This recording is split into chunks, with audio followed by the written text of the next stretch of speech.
me. Alright, here we go. Not done one of these in a while. So here's a tactical preview on how United can beat Liverpool, I guess. I've not done this in so long, so allow me in it. Right, so first off, just gonna run you through the 11s. Quick time before we get into any actual tactics. Also, basically just treat this as like a podcast because it's looking small on my preview screen, so this might be a bit shite. So for Liverpool, we got Alisson, Trent, Matip, Van Dijk, Robertson, Fabinho, Henderson, Milner, Salah, Firmino, Mane. Might not really go with, but you know, that's just, I just ask on Twitter 'cause I don't know, I know how they line up, but I don't. Then for United, in between the sticks, gotta go for David here. No other option really. Then I've gone for a back three. I'll get into that in a little bit more why, but Shaw, Maguire, Lindelof is probably the best we've got available. Then 2 wing backs, Tellers and Wan-Bissaka, again, best available. Then the midfield three that might cause a bit of discussion of Fred, McTominay and Jesse Lingard. Yeah, playing Lingard over Bruno and Pogba and that backwards pass merchant known as Donny van der Beek, but you know, whatever. And then up top, gone with the front two of Ronaldo and Rashford. I mean, personally, I'd rather see Cavani than Ronaldo just for this game, but it's Ronaldo, he's going to start. But I have reasons for most of the players in there, so let's get into that, I guess. Oh, I'm so shit. Right, now in the background, what you're going to be seeing is how I'd like us to set up when Liverpool are starting off with the ball at their back four, basically.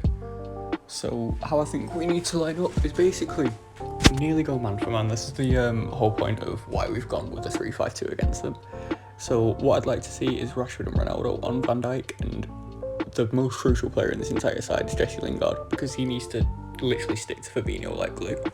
Now, the reason for doing this is because basically what you want to do is just stop how they play, and a lot of the time they'll contain the ball between the back two and Fabinho, which if you have Ronaldo and Rashford there, not pressing, but you know, keeping space, being able to like be close to their man, it'll force them into like different fuck it, we'll keep that in, different positions.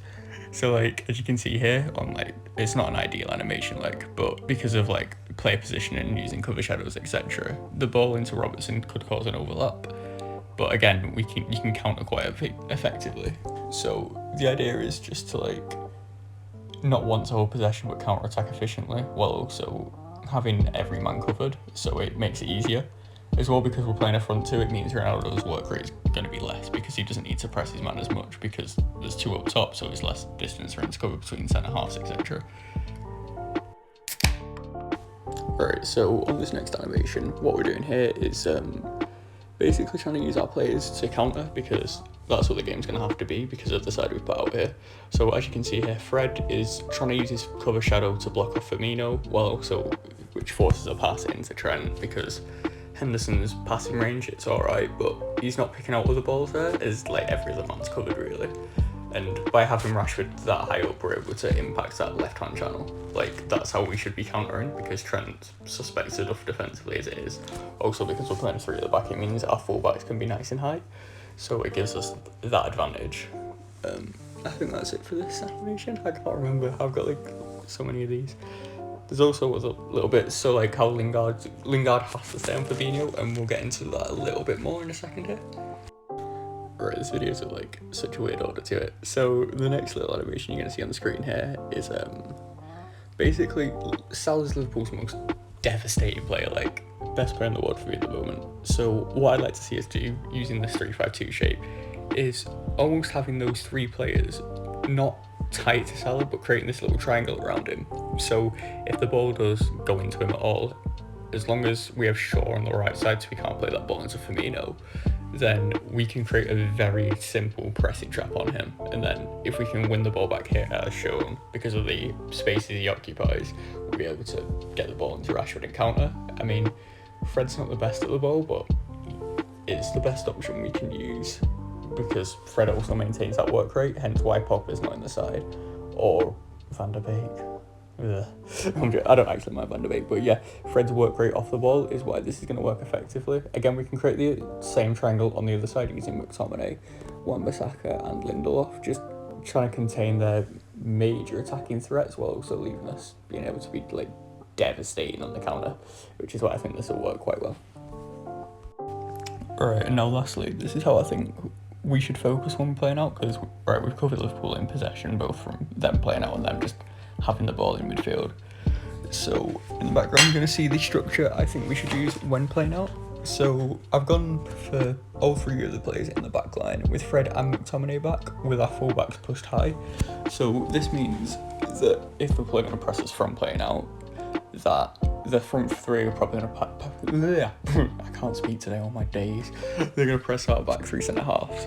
So then that leaves gaps over the pitch. So you want your fullbacks getting nice and high to pin theirs back, and then their midfield has an option. So with Fred and McTominay deep, leaving 5 back to play out, you're either going to go for a 5v4 and give us like numerical advantage, or you're going to be pushing Henderson onto Fred as well. Now, if you do that, you'll see here that Fabinho has to cover Lingard, whose movement will pull Fabinho away, which leaves Ronaldo free, and then you've got the counter on. So, not even counter, sorry. You've just got an attack on. So, with this quick, fluid movement of using Lingard to pull Fabinho out of position, which allows Ronaldo to pick up that space, it could be deadly if used right. So this is like the most effective way to play out. And so I've got Lingard on the side, just because of when we don't have the ball, if he can drag Fabinho around the pitch, we're going to be so much more devastating. Like, I know Bruno can do this, but I think recently his like defensive work rate, he's been drifting out of position a lot, whereas Lingard, just for that defensive aspect as well, is going to be like imperative for us to do well, because if he can start dragging players all over the pitch, then we'll be in for a good time.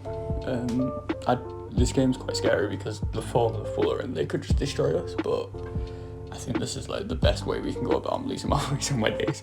This is like the best way we can go about this. If you've got any more questions about selection, etc., leave them in the comments. Also, quick before I gotta go, Fred and McTominay can't foul around the box because Trent's got a mad delivery. If you want more outballs, then Gluff Maguire can play an outball over to Rashford, who's going to keep that width up there because he's lethal from that area.